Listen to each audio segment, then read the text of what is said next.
Hello, everyone, and hello, Allison. So excited to have you here again. Oh, I'm so excited to be here. So I feel honored to have the chance to introduce you. And Allison is she's just fabulous and is one of the person I admire so much. You know, when you have those people that you look at and like, this is how I want to be when I grow up. So Allison is that person for me. Aww. So I see people keep on coming, so feel free to come. This is a session you really want to hear. So first of all, Allison, thank you for coming. Allison is joining us from San Diego, USA. So it's quite a time difference, actually, because I think it's 8 o'clock. It is. It's just past 8 a.m. Yes. And here is 5 o'clock in the evening, so yeah. quite a big difference. So thank you so much for actually waking up and taking time from your busy schedule to be with us. Oh, I'm honored to be here. I'm honored to be here. Thank you. And for the ones that don't know Allison, let me just share a couple of things about her. So she's the CEO and actually founder of Pinnacle Global Network.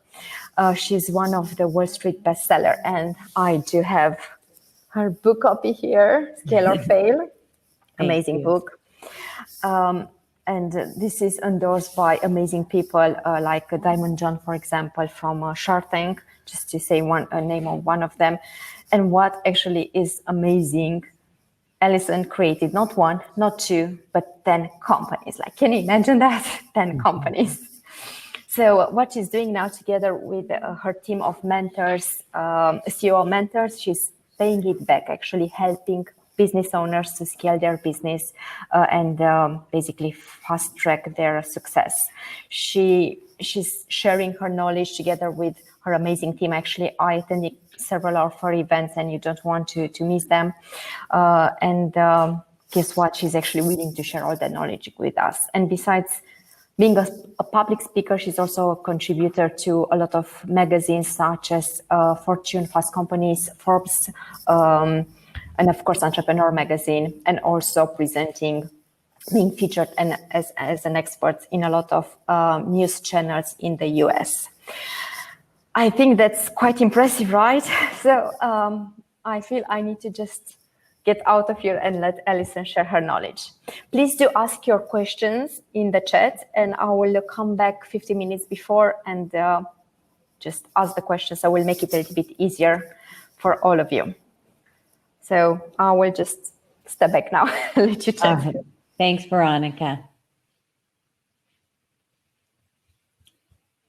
Okay, now I want to, Veronica, I need to share my slides.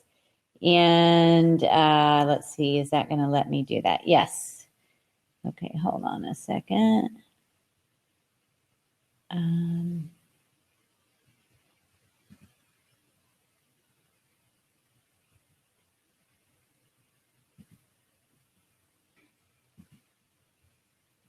Hold on a minute.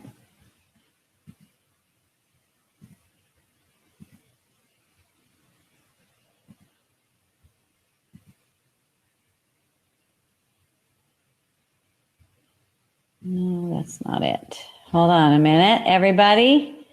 I'm trying to find my slides on this platform, and I'm not seeing them. So hold on.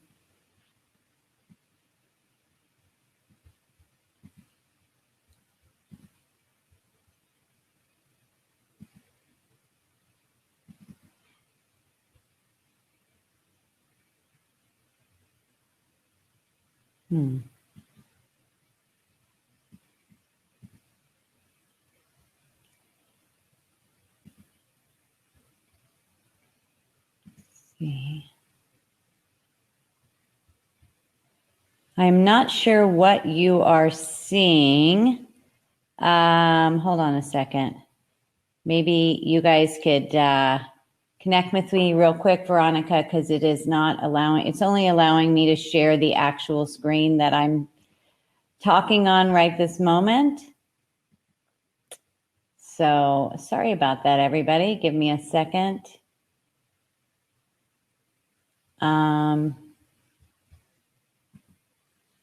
So it is not allowing me to choose my slides.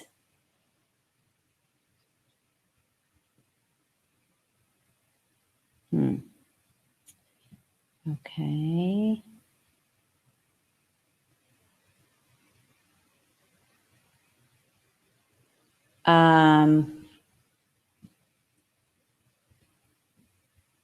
All right, it's not allowing me to choose the slides, so I think I'm going to have to do it without the slides.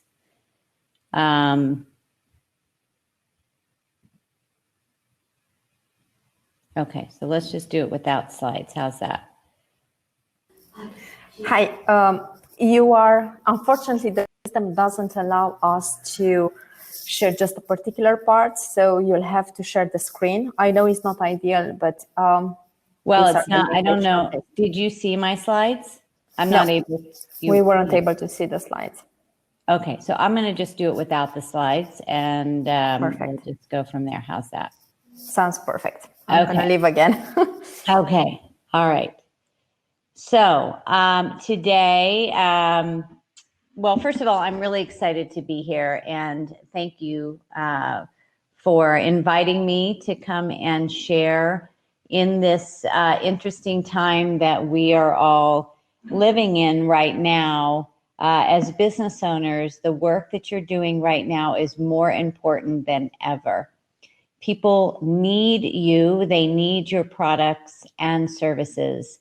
And what I know is that through times of adversity, we are able to see what we are made of. And I have the honor to work and support business owners all over the world. And when you shift your focus on opportunities and what is working and what can work, it is amazing how your business can thrive even during challenging times. So what I'm going to share with you all today is my SCALEit method. And the SCALEit method, it comprises all of the components that are critical for you to multiply your growth, whether we are, you know, in good times or in challenging times. And then I'm happy to take some questions afterwards that you all have. So first of all, congratulations for being a business owner. Congratulations for continuing to give it your best, even with everything that we are going through right now. So it's really important right now to not just focus on how do I make it through today, but you need to design your new trajectory for your big picture vision moving forward. And what I mean by that is your big picture vision is, what is your higher purpose? Where do you want to see your business 2 years from now, 3 years from now? And what is the driver behind that? And as a business owner, we can get stuck in the weeds and all of the tactics.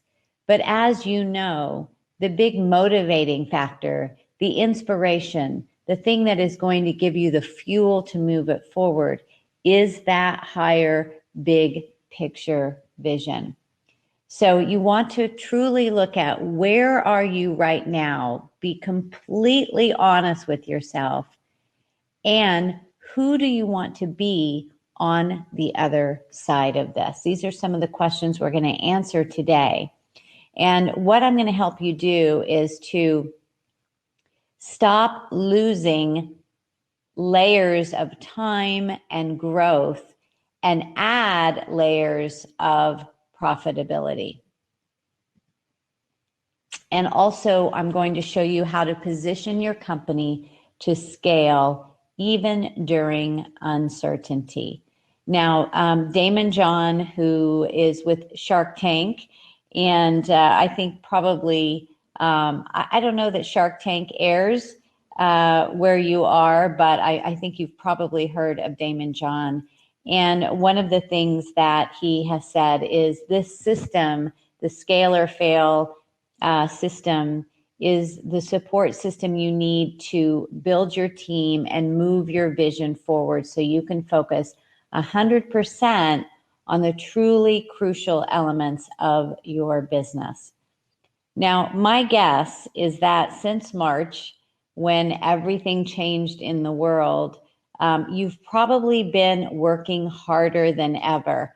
Let me know in the chat if you feel like since March, you have been working harder than ever. I would love to know that because definitely in the States, that's what's been happening for business owners. We've had to, yeah, Heidi says yes.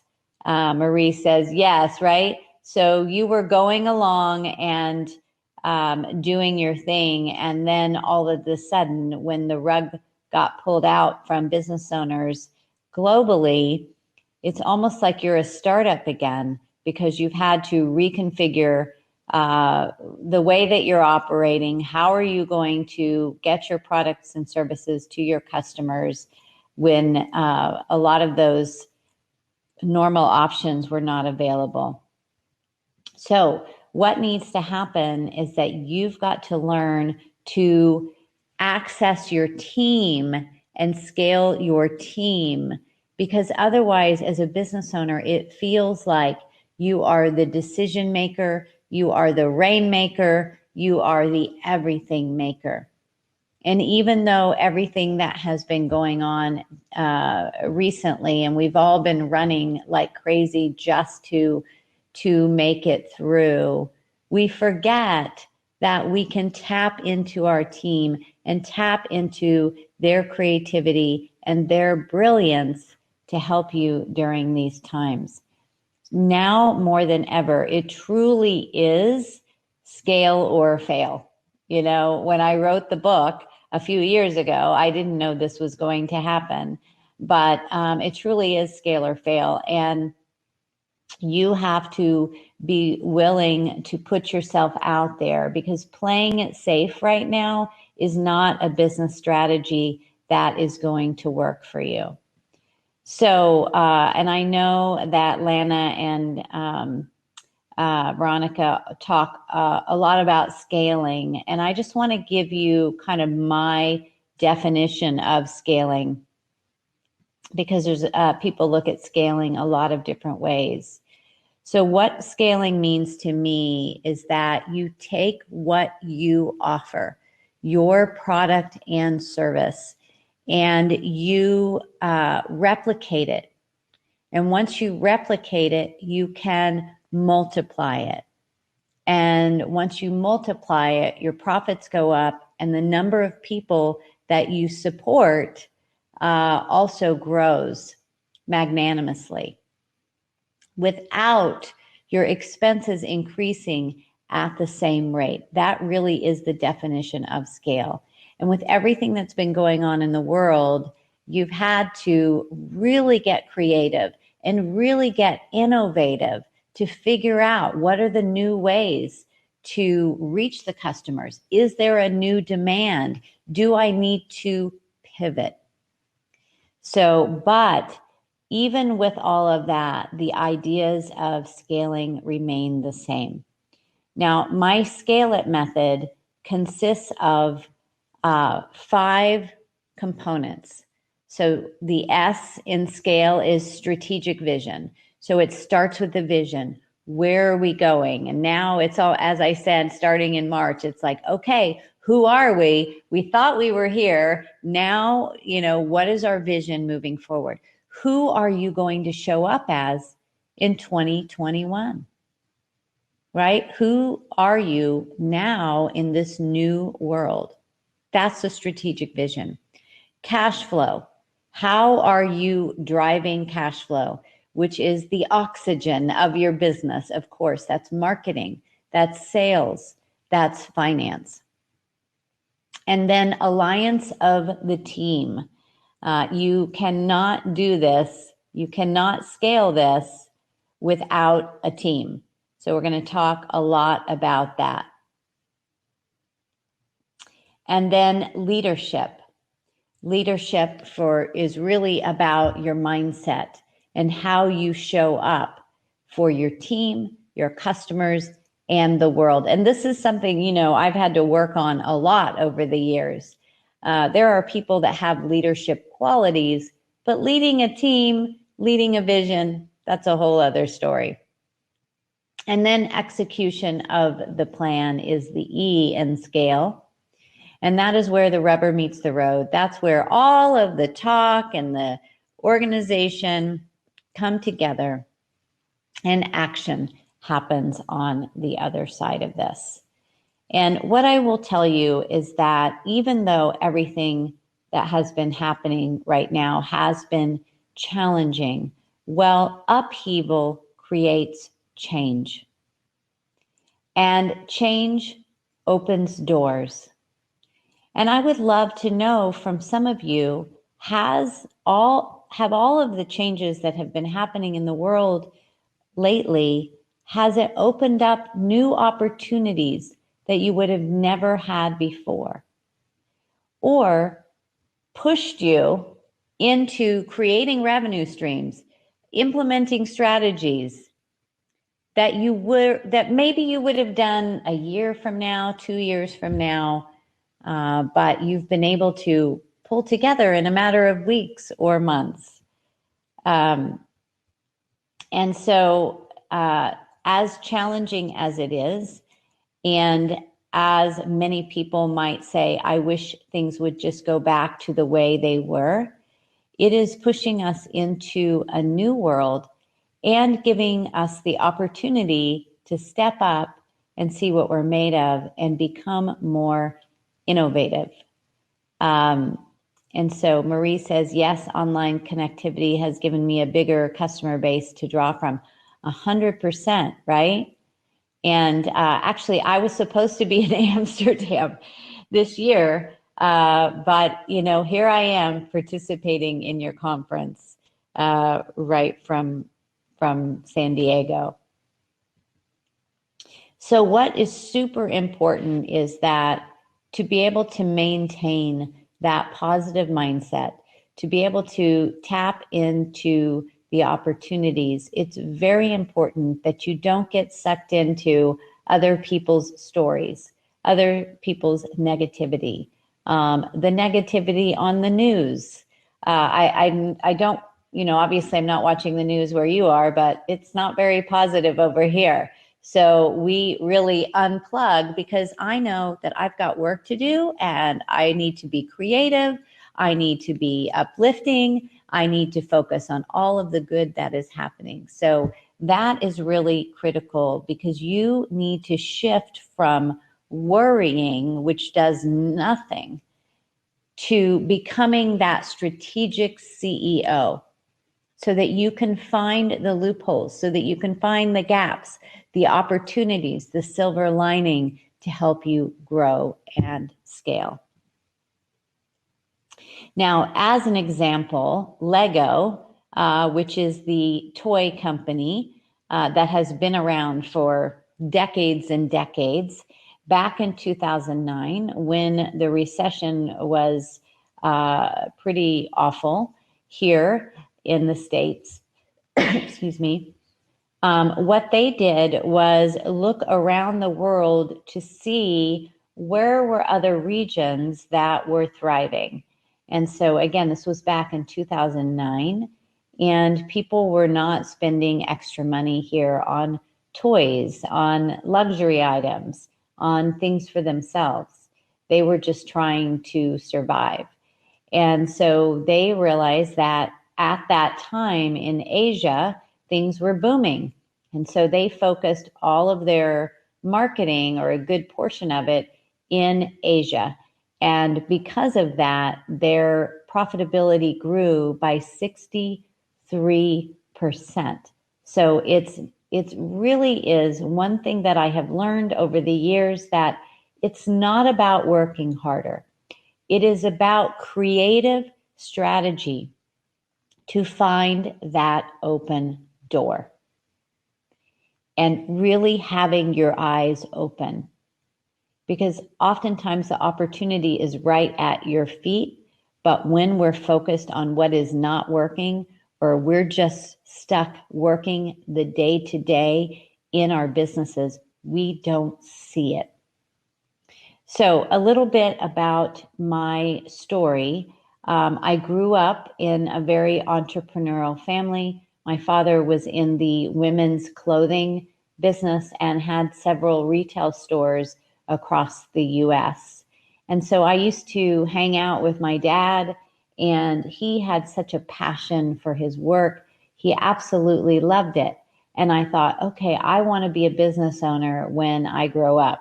It can't be that hard. All he does is tell people what to do, and then we go get ice cream. And I thought, oh yeah, this thing's pretty darn easy. So I started my first business when I was 19 years old, and I was in college. And people started asking me, do you do radio commercials? Do you do television? Do you do public relations? And I didn't know how to do any of those things. But I would hear my dad's voice in my ear, and he would say, Allie, if someone asks you to do something and you feel like it's worthwhile, just say yes, and then figure out how to do it. And I bet that many of you have experiences like that, of really not knowing how to do something, but just being all in to figure it out. And because of that, I was able to take on some very large clients here in the States, such as Ben & Jerry's and Supercuts and Merrill Lynch and Allstate. I'm not sure if those are recognizable brands for you, but they are national brands here.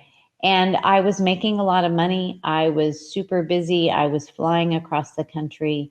But the thing is, I didn't know how to scale. I didn't know how to replicate myself. I didn't know how to put the systems in place.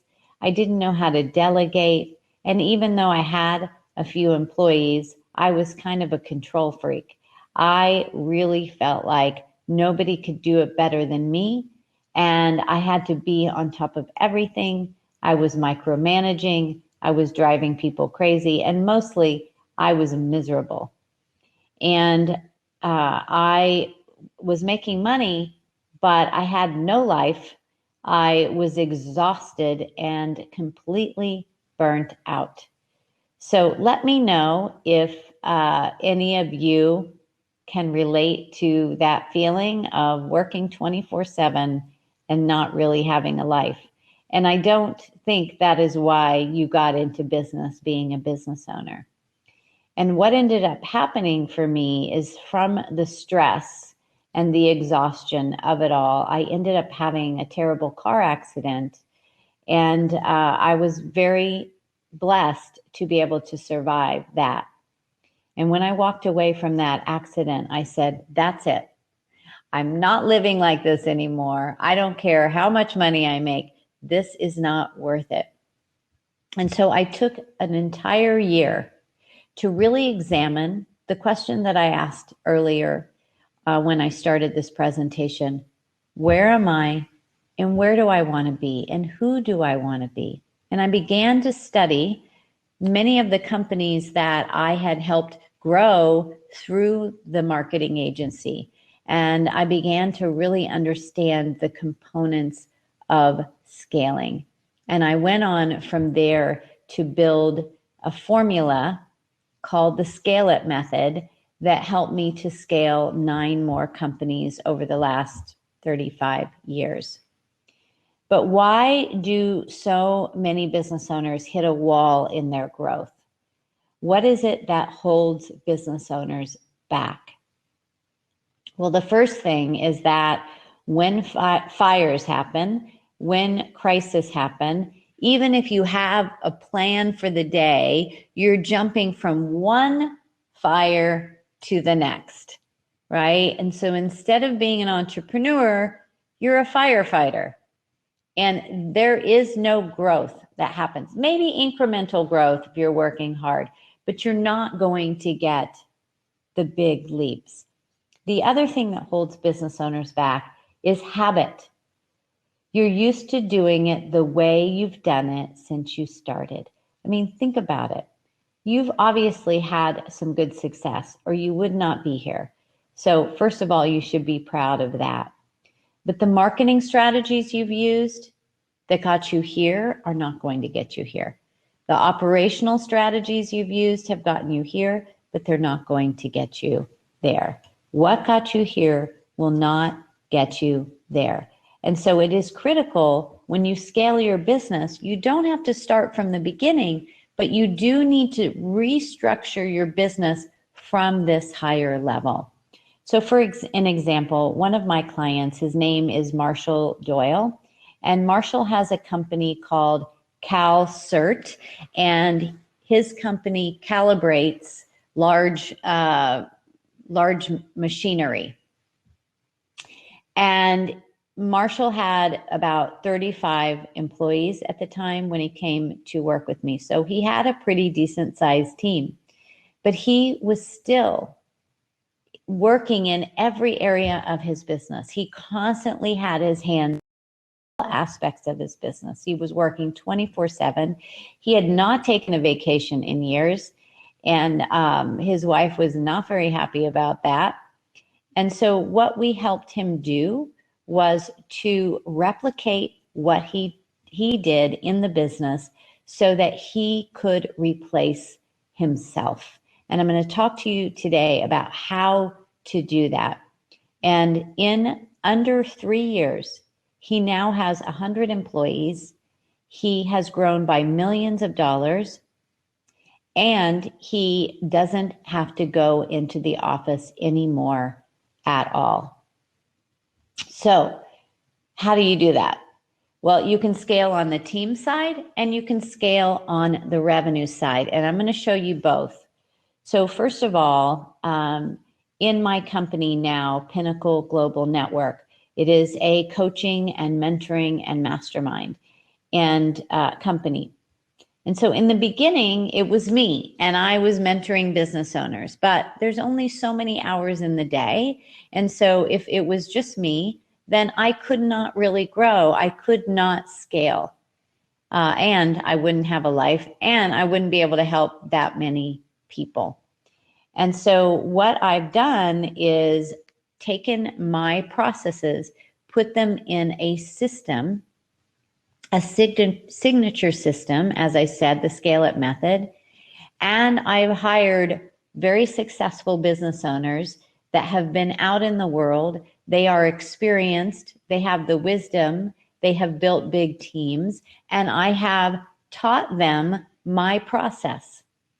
So now we have 12 CEOs that are mentoring our clients around the world. So this is an example of scaling a team. So if you are offering a service, for instance, let's say you are an attorney, or you are an accountant, or you're a carpet cleaner, it doesn't matter. You have to learn to replicate you. And so there are 5 phases that you go through to be able to do this so that you can step away and your business runs without you. So, so Mark says documenting processes helps with that. Absolutely. So let's see. Especially no one can do it as well as I can. 100%. Nobody's going to do it as great as you are. But if it is only you, then you are you're very limited on how much you can grow and support others. So if the people that you surround yourself with, if you're a 10 and they're an 8, that's really good. Okay. And so what I find on my team, I feel like a lot of the people on my team are smarter than me. But when I am in the way and I am constantly telling them what to do, and they are not able to really step out, I feel that I am holding them back because they have so much genius to share. So here are the 5 phases of scaling. The first phase I call the seeker. And the seeker is when you start your business, you're a startup, you're excited, you're putting your ideas out into the world, and you're very passionate about what you're doing, but you're doing everything. you are running and ruling your domain. You are, as they say, the 5-woman or 5-man band. And there is no way to scale your business at this point. But every business starts here. Phase 2, I call the pioneer. And the pioneer is where you're out there and, you're out there on the plains and you are working really hard. You're getting your hands dirty, but you are beginning to make traction. You're about in the 6 figures, and I'm not sure how that translates for you, but you're bringing a decent amount of money in at this point. You have customers. You're getting a good idea of who your ideal target market is, and you have a few employees. You might have an assistant, a marketing person, a bookkeeper, hopefully, but you're still approving everything that goes in and out of your business. So as I share this with you, let me know what stands there for you in the phases. Where do you feel that you fall? So that's phase 2. Phase 3, I call the ring leader. And the ring leader is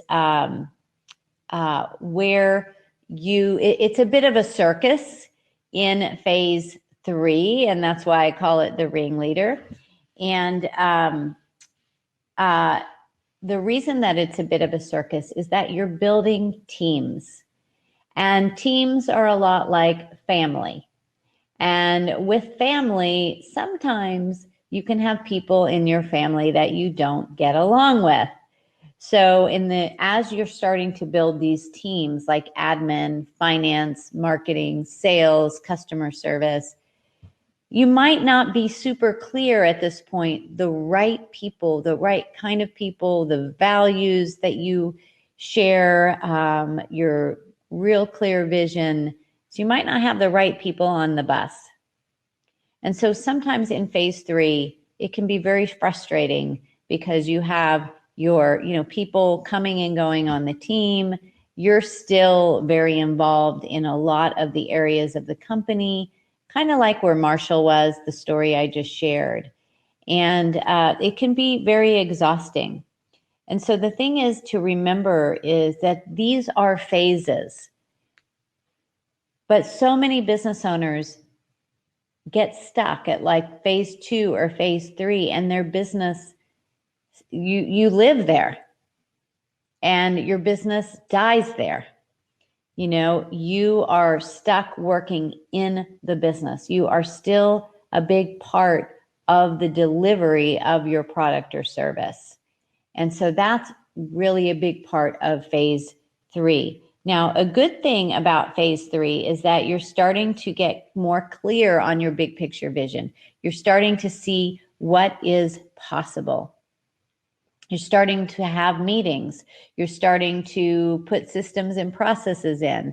But oftentimes your team is frustrated because they don't really feel like they're part of the vision, And so what has to happen to make that shift from 3 to 4? Well, in phase 3, you're kind of operating like a boss. You're telling people what to do. To make the shift is that you have to shift to being a leader. And a boss says, these are the goals, this is what you need to do, and I need it by this time. A leader inspires people into action. A leader has a conversation like, this is the vision of the company. We are so excited about this vision, and that's why we have you on the team. In fact, we couldn't do this without you. So knowing that, how important you are to this company, and knowing the vision, how can you best contribute to that vision? It's a very different conversation. And when you start to access your team this way, you begin to see leaders emerging, people that are standing up and saying, I have ideas, and they are asking the right questions. And they're saying, how do we drive up the profit margin? How do we create a better customer experience? And this moves you into phase 4, which I call the co-creator. It's no more this top-down culture. It really is a team-driven, a team-built vision and company. Then we move you into phase 5, which I call the visionary.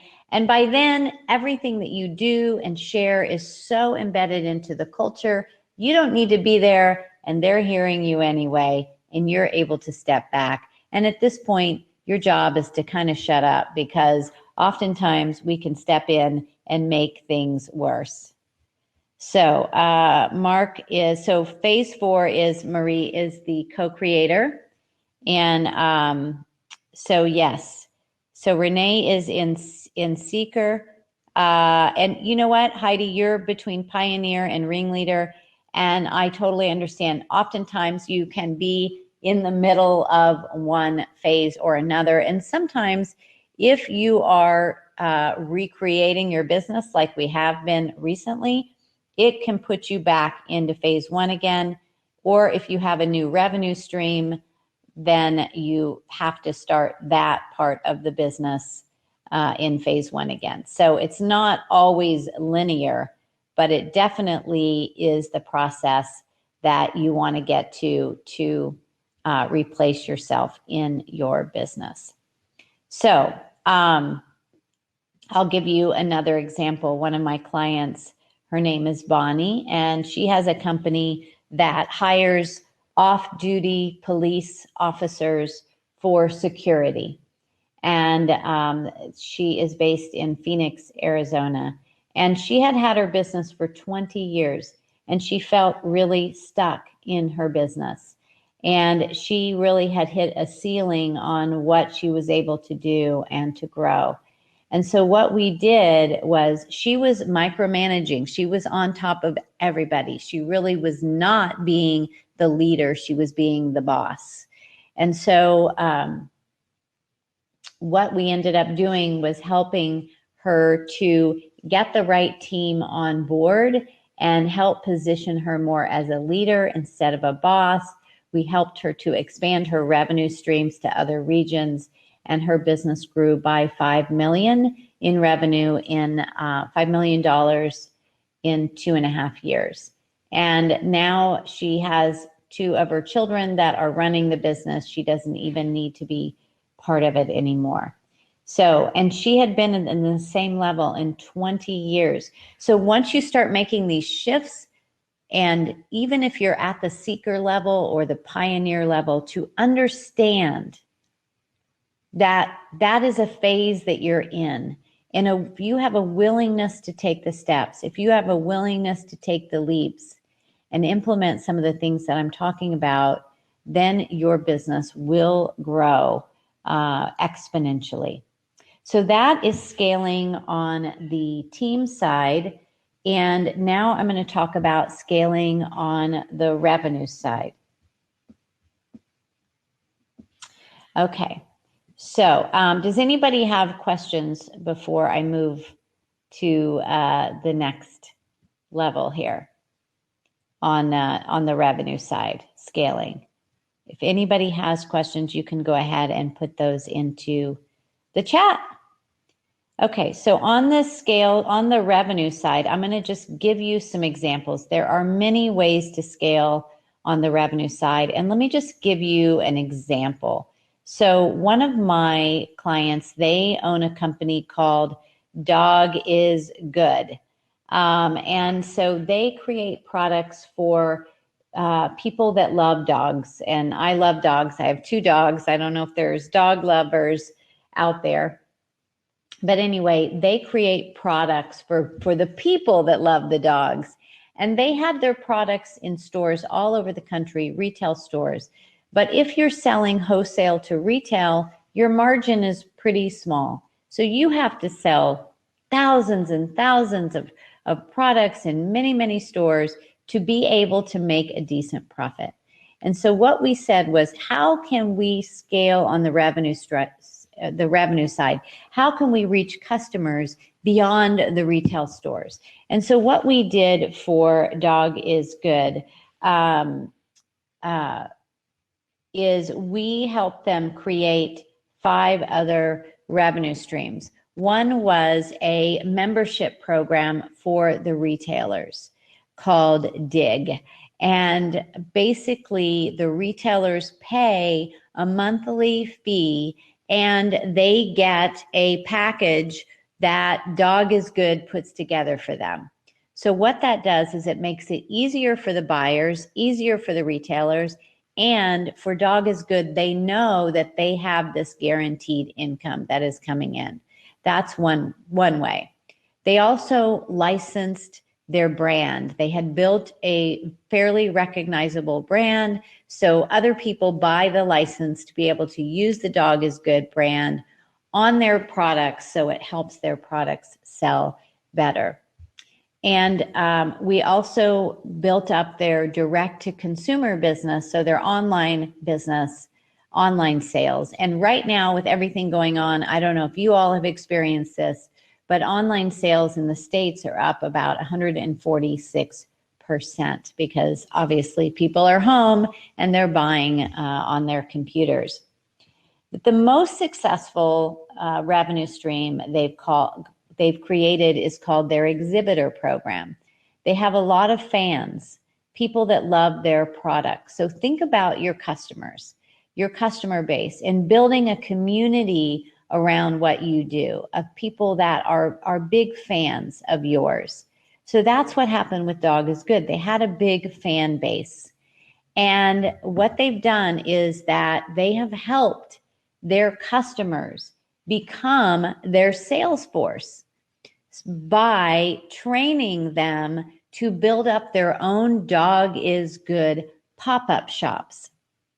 So at the malls or at events in their local communities, they have built these small Dog is Good pop-up shops across the country. And then with everything going on, they've also trained these people to do this virtually. So they've launched all these people to have their own business. They're buying products from them. And so now they're able to scale so much faster. And they're able to help all of these people to become independent and have their own means to thrive. So that is a perfect example of all of the different ways, or some of the different ways, you can take a traditional company that was selling into retail stores that is now creating other ways to scale. So having a subscription or a membership program is really hot right now. Easy for people. People want things that are easy and they know is predictable. Licensing your brand. If you have a notable brand, definitely look into licensing. You can buy a license and you can sell a license. Another great way to scale is to create a certification program. So if you have a signature process, if you have a certain way of doing things that's different, then if you name it and, like for instance, my SCALEit method, if you have a process like that, you can actually then train other people in your industry, which makes you the authority of this process. And now you can help so many other people take your work and get it out into the world. And this is how you can grow your business with a whole new revenue stream, a whole new target audience, much faster. The other great thing about scaling and having this consistent monthly recurring revenue is that the value of your business goes way up. So when you go to sell your business at some point, the value of your business can multiply by 3 times, by 10 times, and even more, just by having that predictable income, which is really nice for a buyer. Now, another thing that's really good for scaling, especially now, is to buy your competitors. And some of you might think buying a business, I could never do that. You would be surprised that you could actually create a purchase of another company, maybe your competitor. Maybe there's people that say, I'm done. I don't want to do this anymore. This is too stressful. And you could come in and give the business new life. And you may even be able to buy the business with no money down if you are able to create a scenario where the revenue of the company is helping you to make the purchase. There's a lot of ways to do that, but in a time like today, you're going to have a lot more opportunity to do this than when things are just, easy peasy. So something to think about right now with everything that I shared with you. What is your big scale in the next 12 months? I know you're seeing where you are now, but where would you like to see yourself a year from now? Because if you are super clear on where you want to be, then you can head that way. You don't have to know exactly how you're going to get there. You don't have to think about, well, I don't have enough money to focus on that. If you don't know where you're going, you will not get there. I ask business owners all the time, where do you want to be? Paint a picture for me. What does it look like? And so many times they look at me like a deer in the headlights. If you're frustrated that if you are frustrated that you are not where you want to be, you have to first get clear on what is it that you want? What kind of team do you want? What are your customers? What do you want them saying about you? What kind of revenue streams do you want out there? So these are the important things as we go kind of towards the end of 2020 to be thinking of, how do you want to show up in this next year? So Marie says, can you go straight from seeker to co-creator? That's a great, well, I would say you still have to go through the processes that you really have to go through the phases, but you will go much faster if you head into phase 3 as the leader. But it's a process. I made lots of mistakes and I still do. And sometimes I can find myself being a boss and I have to stop myself and say, wait a minute, you need to let go of the reins. So it's constantly a process. It's a learning process, but that's a great question. And you want to be, Heidi, I want to be working on my business instead of in my business. Well, you're doing that right now. You're working on your business right now instead of in your business. So when you catch yourself doing that, you need to be thinking about, how do I delegate? Who can I give this to? And then you need to be willing to let go. And even if they make a mistake, because that's how they're going to learn. That's how we all learn, right? And so you are the CEO and the director and leader in your business and your life. You have to remember that. You're not the worker bee. You are the designer of your future. And you have these gifts that you are born with. And if you are not operating at this higher level, you're going to be weighed down by the day to day. And sometimes it's very hard to shift out of that. That's why it's super important to get support, to ask for help, work with people that have been there and that have done it. Instead of taking the baby steps, you want to take the escalator to the top. You want to take the fast track. To do that, work with people that have already been there, that can teach you from their experience, from their mistakes. They will say, no, don't do that. Do this, right? And that really is critical. So the other thing is really focusing on the positive. There is a lot of adversity in business. It is not for the faint of heart. There is a entrepreneurial roller coaster, okay? But as you become stronger, as you become more resilient, you don't allow those things to throw you. You just say, okay, what am I going to do about it? What's the action I'm going to take now? And as Wayne Dyer says, if you change the way you look at things, The things you look at change. If you change the way you look at things, the things you look at change. You are the Picasso of your business and your life. You're the artist. So it's so important to get out of habit and get into innovation and be constantly recreating and saying, what is my competition not doing?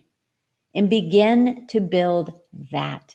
Use this time right now as an opportunity to say, how do I want to show up in the world?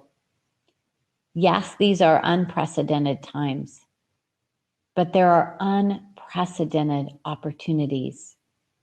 And I truly feel it is your time to scale. So I am going to open up for questions right now. I also want to give you all, and I will put this in the chat, but because I have a limited time with you here today, but I'm going to give you it's a gift that I have created, and it is my SCALEit method. It is a training I'm going to give you for free, and I'm just going to put this in the chat right here, if that's okay. You just go to, let me just do this.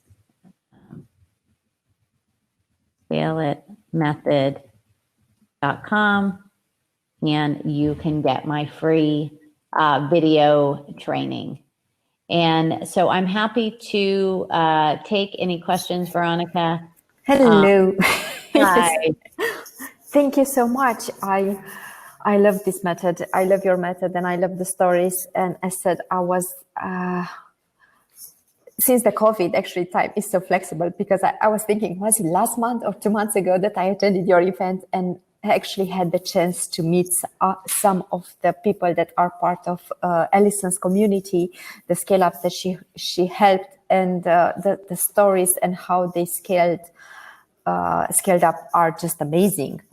So I saw a couple of questions here. But you were actually answering while the questions were asked. Yeah, I saw them popping up, and I wanted to go ahead and answer. But yeah, it is a big mug, isn't it? Like, this is my favorite mug. My husband knows. Like, in the morning, I'm not a morning person, so I'll just tell you that I'm a night owl. Like, I could do my talk at 10 o'clock at night, would probably be good for me.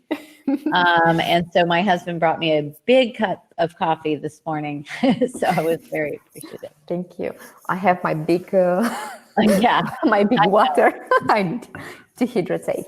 But guys, we have 5 more minutes until we have the closing talks. So I'm looking here. Please write your questions, and I'm going to ask Allison so she's able to actually focus on the question and not on reading here. Feeding kids.